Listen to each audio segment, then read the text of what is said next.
यानंतर बघूया कणकवलीमधल्या बाजारपेठेत सुरू असलेल्या मटका अड्ड्यावरती जिल्ह्याचे पालकमंत्री नितेश राणेंनी अचानक रेड टाकली।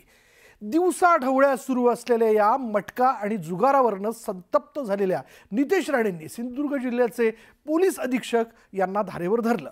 नितेश राणेंच्या या कारवाईनंतर जुगार खेळणाऱ्यांवर पोलिसांनी कारवाई केली। मात्र कारवाई झाल्यानंतर अवघ्या 2 तासात आरोपींना कसं काय सोडण्यात आलं असे सवाल माजी आमदार वैभव नाईकांनी विचारले। कणकवलीतल्या मटका धंद्यावर छापा।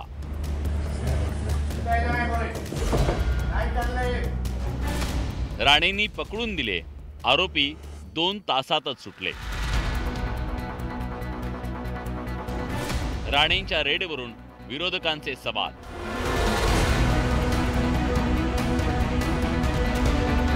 कणकवलीतल्या बाजारपेठेत सुरू असलेल्या मटका अड्ड्यांवर जिल्ह्याचे पालकमंत्री नितेश राणेंनी एखाद्या पोलीस अधिकारीप्रमाणे गुरुवारी अचानक रेड टाकली। एका घराच्या पहिल्या मजल्यावर सुरू असलेल्या या मटका अड्ड्यावर नितेश राणे पोहोचताच मटका घेणाऱ्यांची पाचावर धारण बसली। या ठिकाणी पैशांच्या रोकडेसह फोन आणि नोंदीसाठी वह्याही होत्या।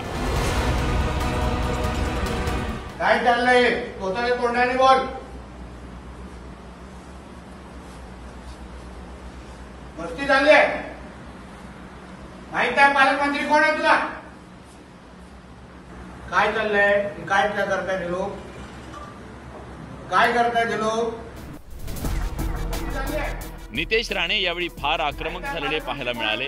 नितेश राणेंनी यावेळी मटका लावणाऱ्यांचे फोन ताब्यात घेतले।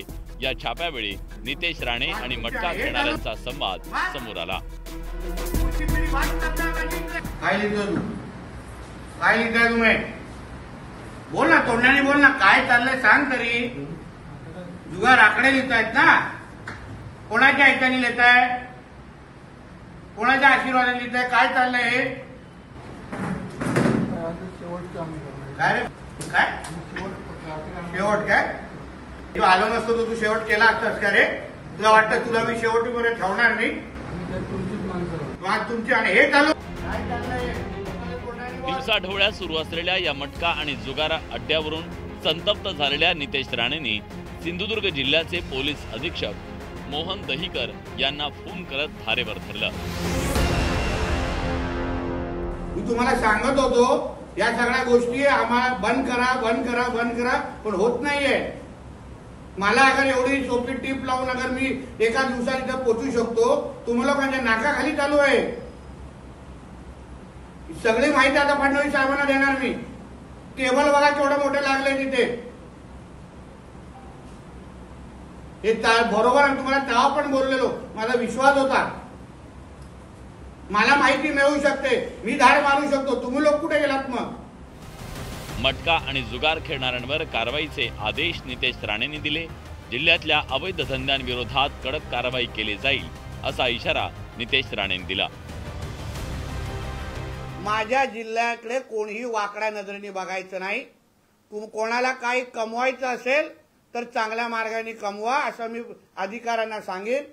चांगल्या मार्गाने कमवा, लोकांना लुबाडून आणि लोकांना त्रास देऊन आणि माझ्या जिल्ह्यातल्या तरुण तरुणीला आयुष्य बर्बाद करून कोणीही आपले खिसे भरत असतील तर तुम्ही विरुद्ध मी आहे, एक लक्षात ठेवा। मटका आणि जुगार खेळणाऱ्यांना मंत्री नितेश राणेंनी पकडून दिलं। जुगार आकडे लिहितायत ना? कोणाच्या ऐकाने लिहिताय? मात्र कारवाई झाल्यानंतर अवघ्या 2च तासात आरोपींना कसं काय सोडण्यात आलं असा सवाल माजी आमदार वैभव नाईकांनी केलाय। त्यासोबत कारवाईच्या वेळी एका व्यक्तीच्या संभाषणाचा दाखला देत नितेश राणेंना घेरलं गेलं आणि त्यामुळे पालकमंत्र्यांनी ह्या प्रश्नाचं उत्तर द्यावं आणि अशा कारवाई असताना ते सुटणार नाही कसं असं बघावं। परंतु हे 2 तासात सुटले तर लोकांच्या मनामध्ये वेगवेगळे संशय मनात येतात आणि त्यामुळे या संशयाकडे तुमच्याकडे सुई न जाता त्यामधनं लोकांचं निरसन झालं पाहिजे आणि अशा कारवाया पुन्हा पुन्हा झाल्या पाहिजेत अशीच आमची भूमिका आहे। परंतु ह्या कारवाई होताना 2 तासात ते सुटलेच कसे हा आमचा पहिला प्रश्न आहे। तुला वाटतं तुला मी शेवटीपर्यंत ठेवणार नाही?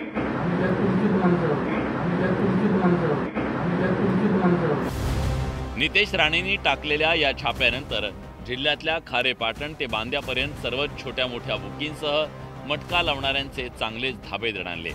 त्यामुळे अनेक बाजारपेठातल्या छोट्या बुकींच्या टपऱ्या बंद असल्याचं दिसून आलं। पण याचबरोबर इतर अवैध धंदे सिंधुदुर्गात मोठ्या प्रमाणात चालतात। वाळूची तस्करी आहे, गोवा बनावटीची दारू आहे, जुगार मोठ्या प्रमाणात सिंधुदुर्गात चालतोय, गुटखा इथे मोठ्या प्रमाणात विकला जातोय। या सगळ्याच धंद्यांवर कारवाई केली पाहिजे अशी माझ्या जिल्हावासी म्हणून पालकमंत्र्यांना विनंती आहे। कार्यवाही झाली याची योग्यच आहे। आणि कसं आहे, जे अवैध आणि अनैतिक धंदे आहेत ते इथले सिंधुदुर्गात हद्दपार झालेच पाहिजे। नितेश राणेंनी पालकमंत्री म्हणून जिल्ह्यातून जुगार आणि मटक्याचं उच्चाटन करण्याची भूमिका अतिशय योग्य आहे। मात्र त्याचवेळी मटका आणि जुगार खेळणाऱ्या आरोपींवर कठोर कारवाईची गरज आहे। नाहीतर कारवाई ही फक्त दिखावा होती का असा प्रश्न उपस्थित केला जाईल। Bureau report, news 18 Lokmat.